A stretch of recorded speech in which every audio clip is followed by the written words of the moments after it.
কংগ্ৰেছত মুখ্যম আঘাত এজনৰ পিছত আনজন বিধায়ক নেতাৰ কংগ্ৰেছ ত্যাগ 6 বিধায়কৰ দল ত্যাগ নিশ্চিত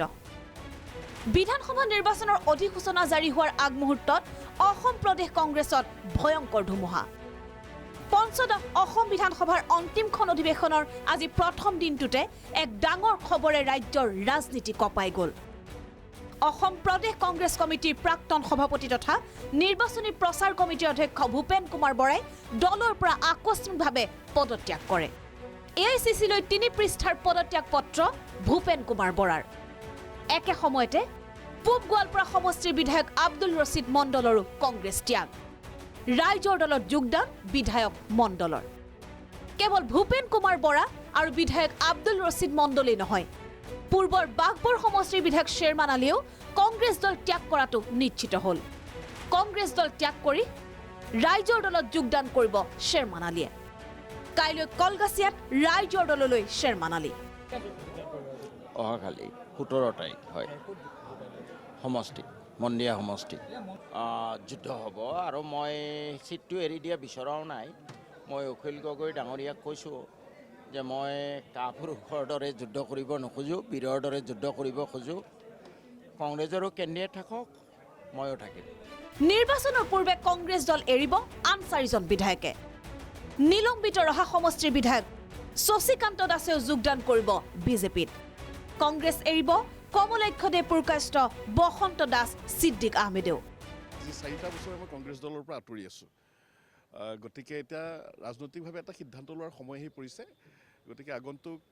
আমি মাৰ্চৰ প্ৰথম সপ্তাহৰ ভিতৰতে এটা সুসংগঠিতভাৱে এটা ভাল সিদ্ধান্ত গ্ৰহণ কৰিম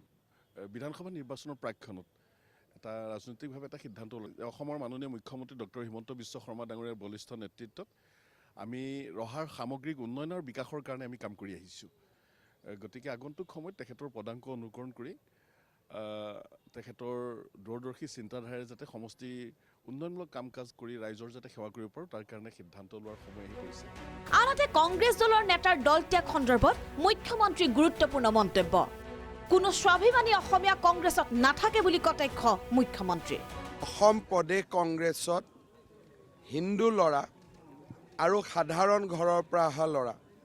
থাকাৰ বৰ্তমান পৰিৱেশ একেবাৰেই নাই কংগ্ৰেছ দলত হিন্দু মানুহ আৰু অলপমান যাৰ ব্যক্তিত্ব আছে অলপমান যোনে নিজৰ ধৰ্মটোক এতিয়াও মৰম কৰে সন্মান কৰে তেওঁলোক কংগ্ৰেছ দলৰ ভিতৰ চৰাত থাকিব নোৱাৰে সাধাৰণ লোক কংগ্ৰেছত বৰ্তমান থাকিব পৰা পৰিৱেশ নাই হয় দেউতাক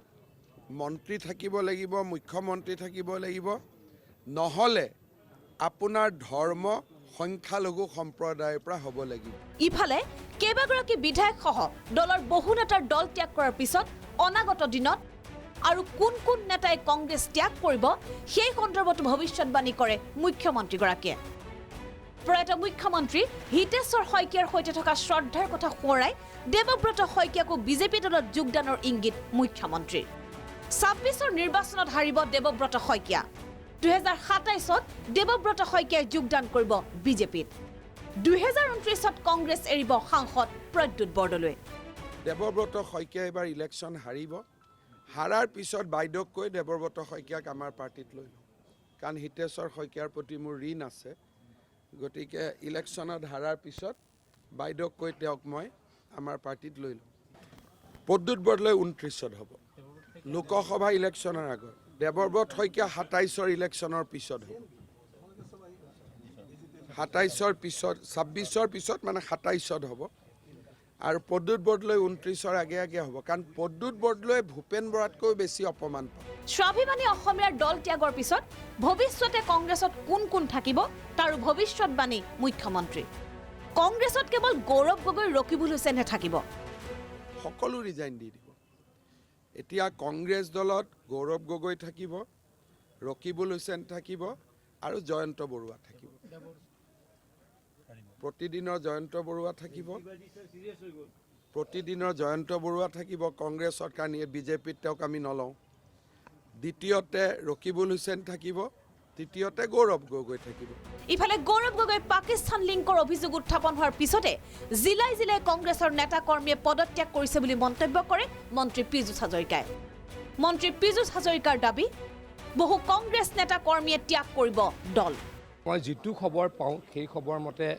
কংগ্ৰেছ দলৰ আৰু বহু সদস্যাই